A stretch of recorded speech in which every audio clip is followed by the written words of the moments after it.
আসসালামু আলাইকুম। নিপার রান্নাঘর থেকে সবাইকে স্বাগতম। আজকে আমি আপনাদেরকে দেখাবো ডিম পোস্ত। আমরা সাধারণত পটল পোস্ত, আলু পোস্ত সবকিছুই খেয়ে থাকি, তো আজকে আমি দেখাবো ডিম পোস্ত। তাহলে চলুন কি করে তৈরি করতে হয় দেখে নেওয়া যাক। আমার যা যা লাগবে তা হলো ডিম। আমি এখানে 5টা ডিম নিয়ে নিয়েছি। ডিমটা সেদ্ধ করে আমি খোসা ছাড়িয়ে একটু চেড়ে নিয়েছি। আর লাগবে হলুদ গুঁড়ো।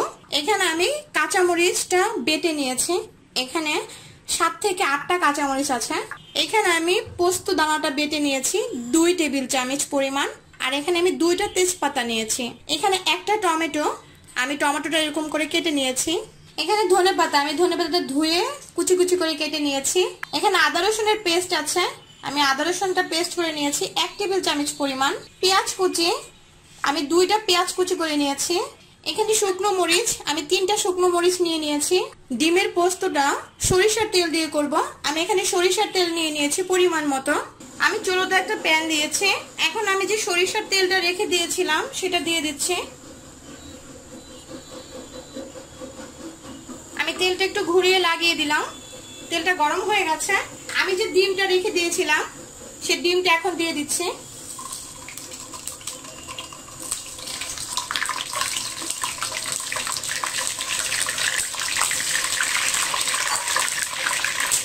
আমি ডিমটা একটু ভেজে নিব।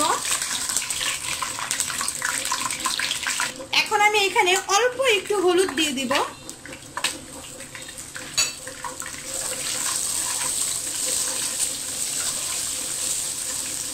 হলুদটা পরে দিলে কালারটা কিন্তু খুব সুন্দর আসে। আমার ডিমটা ভাজা হয়ে গেছে, খুব বেশি লাল করা যাবে না। আমি উঠিয়ে নিচ্ছি।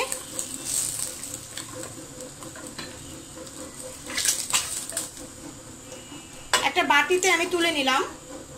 দেখুন, আমি এই তেলটাতে যে শুকনো মরিচ আর হলো তেজপাতাটা ছিল এটা আমি এখন দিয়ে দিব। একটু ভেজে নিব।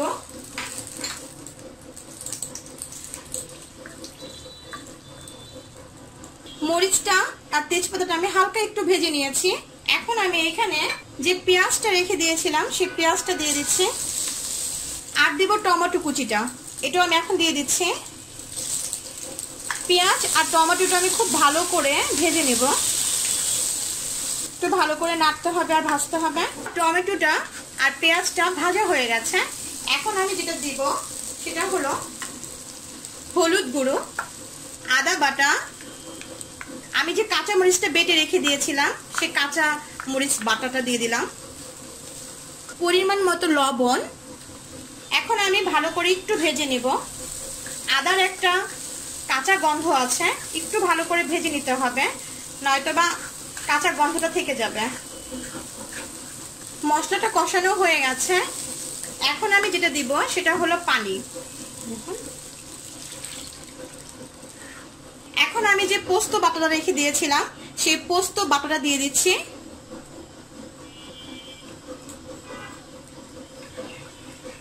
খুব ভালো করে নেড়ে দিচ্ছি।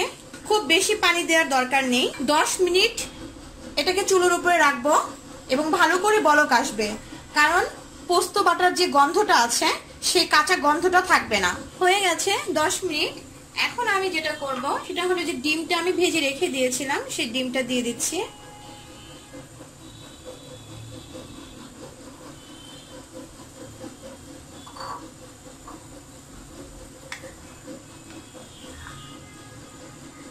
একটু ভালো করে নেড়ে দিচ্ছি। আমি আরো 10 মিনিট রান্না করব এভাবে। আর 10 মিনিট পরে ফেরত আসছি। হয়ে গেছে। এখন আমি যেটা দিব সেটা হলো অল্প একটু সরিষার তেল, কাঁচা সরিষার তেলটা আমি এখন একটু দিয়ে দিচ্ছি। হালকা অল্প একটু নেড়ে দেব। আমি 2 মিনিটের জন্য আবার রান্না করব। হয়ে গেছে 2 মিনিট। এখন আমি যে ধনেপাতাটা রেখে দিয়েছিলাম সেটা এখন দিয়ে দিচ্ছি। যেহেতু আমি এখন নামিয়ে ফেলবো, নামানোর আগে ধনেপাতাটা দিয়ে দিবেন।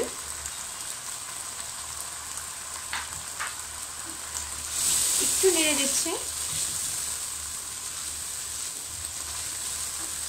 তৈরি হয়ে গেছে আমার ডিম পোস্ত।